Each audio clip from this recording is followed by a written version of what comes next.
अब खबर इजराइल के साथ सबसे बड़े साजिश की करते हैं। नेतन्याहू को उनके सबसे भरोसेमंद खुफिया अधिकारी ने बहुत बड़ा धोखा दे दिया है। इजराइल और पश्चिमी मीडिया की एक रिपोर्ट यह दावा कर रही है कि हमास के हमले के बारे में मोसाद को एक एक बात मालूम।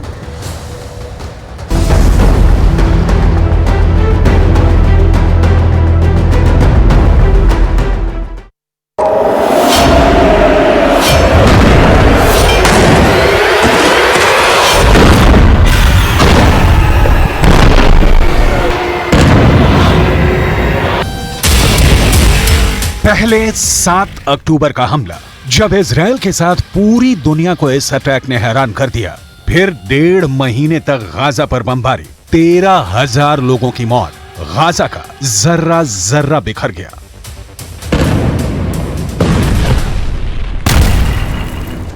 अक्टूबर बीता, नवंबर भी खत्म, लेकिन उससे पहले 24 नवंबर को सीज फायर के साथ बंधकों की रिहाई। इन सबके बीच एक रिपोर्ट तूफान बनकर आई है, जिसने इजराइल के हमास के खिलाफ चल रहे ऑपरेशन को बहुत बड़े शक के घेरे में डाल दिया है। जितना बारूद गाजा पर नहीं गिरा, उतनी आग इस रिपोर्ट में है।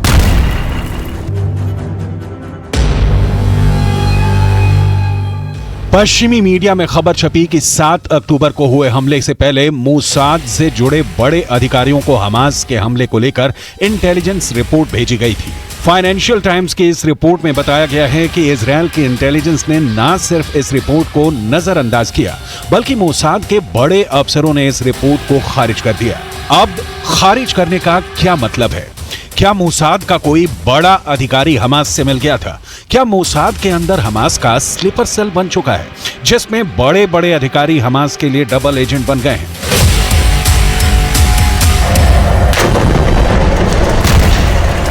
7 अक्टूबर को लेकर इजराइल में बहुत बड़े सवाल खड़े हो रहे हैं और इसके जवाब जब तक नहीं मिलेंगे, बहुत सी गलतफहमियां बनी रहेंगी। जिसमें शक नहीं कि 7 अक्टूबर को हुआ हमला मोसाद की सबसे बड़ी नाकामी रही। पूरी दुनिया ने इजराइल के सुरक्षा चक्र को ढहते हुए देखा और अब मोसाद पर ऐसी उंगलियां उठ रही हैं, जिससे यह बात साफ हो रही है कि 7 अक्टूबर को हुआ हमास का हमला एक तरह से होने दिया गया। इस बात में कोई शक नहीं कि इजराइल की सबसे high profile intelligence agency Mossad पूरी तरह फेल हो गई। हमास ने जब 7 अक्टूबर को खुल्लम खुल्ला इजराइल पर हमला किया, तो उसने 1200 इजरायली नागरिकों की हत्याएं की और साथ में करीब 250 लोगों को बंधक बना लिया। Hamas, in a remarkable act of creativity, burst through the borders of Gaza and seems to have taken a number of Israelis hostage. They've never really done that before. This is unprecedented, and in some ways, from the Hamas perspective, they've done in 2023 what Egypt did in 1973. 7 अक्टूबर का हमला वाकई बहुत खतरनाक था। Israel चंद घंटों तक समझ ही नहीं पाया कि आखिर क्या हो गया, किसने हमला किया, किसने मारा, किससे अगवा किया और कौन कहां से आकर कहां लौट गया। इजराइल का पूरा सुरक्षा अमला अंधेरे में रहा। फाइनेंशियल टाइम्स की रिपोर्ट में कहा गया है कि जब मोसाद के बड़े अफसर को बताया गया कि हमास की तरफ से बड़े हमले का खतरा है, तो उसका जवाब था कि ये सिर्फ ख्याली बातें हैं। हमास को लेकर जो रिपोर्ट दी गई थी, उसमें गाजा से लगी दीवार और बाढ़ के आसपास की वीडियो रिकॉर्डिंग थी और इलेक्ट्रॉनिक इंटेलिजेंस थी। लेकिन एक तरह से उसने सभी रिपोर्ट डस्टबिन में फेंक दी। ये सब बातें इजराइल के दक्षिणी कमान से जुड़े मोसाद के बड़े अफसर को बताई गई थी। मीडिया रिपोर्ट के मुताबिक उस अफसर को बहुत ही खुफिया तरीके से सभी चेतावनी दी गई थी कि हमास बॉर्डर पोस्ट को उड़ाने की तैयारी कर रहा है और ऐसा हमला कई जगह हो सकता है। लेकिन उस अफसर का रवैया ऐसा रहा जैसे ये रिपोर्ट कूड़ेदान में डालने लायक है।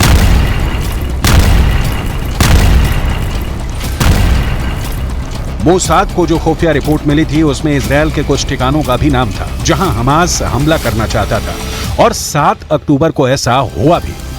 हमास ने कई जगह हमला किया, खुलकर गोलियां चलाई, बहुत से लोगों को मार डाला।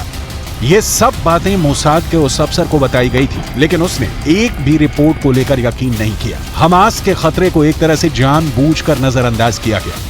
इजरायल की यूनिट नंबर 8200 ने मोसाद के अफसरों तक जो रिपोर्ट पहुंचाई, उसमें हमास के कैडर के बारे में भी बहुत कुछ बातें बताई गईं। ये सब बातें हमास को यूनिट नंबर 8200 से पता चली। यूनिट नंबर 8200 मोसाद के इंटेलिजेंस नेटवर्क का ही हिस्सा है, जो हमास के लोकल नेटवर्क पर नजर रखती है। It's unclear exactly why it happened at this time. It's certainly ironic that it happened on the 50th anniversary of the last time the Israelis were caught unawares. In the 1973 war, there was an Egyptian attack. It ended up with the recapture of Sinai. Israelis were feeling pretty good about where they've been in the last 50 years.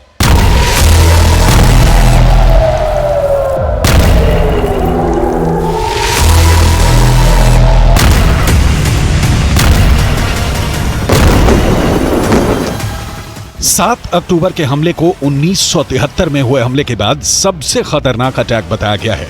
1973 में यौम Kippur के दिन, जो यहूदी धर्म में पवित्र दिन माना जाता है, उस दिन सीरिया और मिस्र की फौज ने हमला करके इजरायल को चौंका दिया था। 7 अक्टूबर को भी यही हुआ। इजरायल फिर चारों खाने चित्त हो गया। उसके बाद इजरायल की बमबारी से जो कुछ भी हुआ, चाहे उसने गाजा को पूरी तरह मिटाने वाली बमबारी की हो, लेकिन सच यही है कि इजरायल की खुफिया एजेंसी मोसाद की हैसियत पूरी तरह मिट्टी में मिल चुकी है। हमास के हमले के खतरे को ख्याली बातें बताने वाले अफसरों को लेकर कुछ और बातें पता चली हैं। इजरायल के एक सरकारी चैनल कान की रिपोर्ट है कि हमास के हमले की ऐसी वार्निंग सैनिकों ने अपने वरिष्ठ अफसरों को दी थी। वार्निंग में बताया गया था कि हमले के दौरान विमानों को गिराया जा सकता है और फिर हमास इजरायल में कई जगह अपने झंडे लगा देगा। मोसाद और इजरायली सेना के टॉप के अफसरों ने अगर ऐसी रिपोर्ट खारिज की तो सवाल उठना लाजमी है। इंटेलिजेंस रिपोर्ट खारिज के कई मतलब निकाले जा सकते हैं। कई सवाल खड़े होते हैं जिसका जवाब मोसाद को ही देना होगा। क्या मोसाद का वो बड़ा अधिकारी हमास से मिल गया था?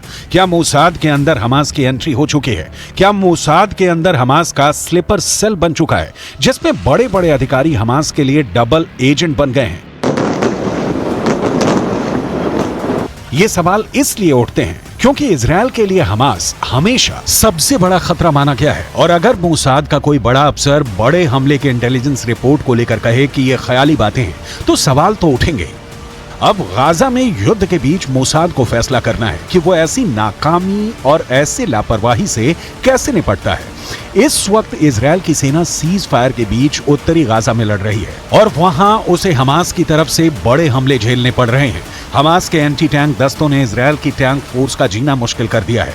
हमास का दावा है कि वो इजरायल के 180 से ज्यादा टैंक और बख्तरबंद गाड़ियों को फोड़ चुका है और अब उसकी निगाह इजरायल के सॉफ्ट टारगेट्स पर है, यानी उसके सैनिकों की वो टोलियां जिन पर हमला करके हमास बड़ा स्कोर बनाना चाहता है। फिलहाल इजरायल के प्रधानमंत्री चाहते हैं कि गाजा से बुरी खबर ना मिले और इस वक्त बंधकों की रिहाई ही उनका सबसे बड़ा एजेंडा है। אבל אני מדגיש לכם, למשפחות ולכם אזרחי ישראל, אנחנו מחויבים להחזרת כל חטופינו. זוהי אחת ממטרות המלחמה, ואנחנו מחויבים להשיג את כל מטרות המלחמה.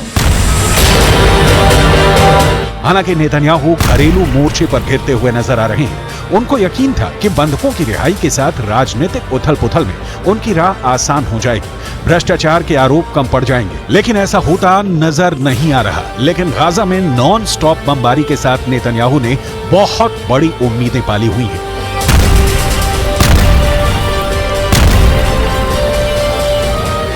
He's going to show that he's a strong leader by leading a strong attack into Gaza. His critics on the right will say he's a weak leader for wanting to stop the attack on Gaza.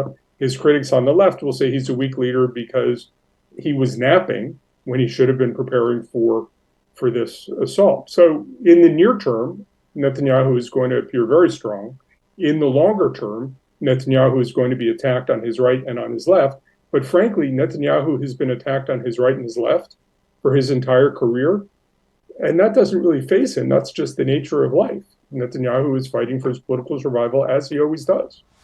Netanyahu को बहुत जल्दी बड़े फैसले लेने होंगे और इसमें Mossad में उठापटक भी शामिल रहेगी। 7 अक्टूबर को जो डेंट मोसाद की इमेज को लगा है उसकी भरपाई करना बहुत मुश्किल है, लेकिन अगर इजरायल के इंटेलिजेंस नेटवर्क में हमास की एंट्री हो चुकी है तो समझ लीजिए कि नेतन्याहू को फिर बहुत बड़े हमले का सामना करना पड़ सकता है, क्योंकि 7 अक्टूबर को हुआ हमला तो फिर शुरुआत कही जाएगी। इजरायल की सबसे बड़ी ताकत उसका इंटेलिजेंस नेटवर्क पूरी तरह खत्म माना जाएगा और इसी से जुड़ी इजरायल की पूरी सिक्योरिटी, जिसमें घुसपैठ का मतलब नेतन्याहू से बेहतर कौन जानता है। इस वक्त पूरी दुनिया का फोकस गाजा पर है, इजरायल पर है, हमास के अगले कदम पर है और साथ में नेतन्याहू के फैसलों पर है।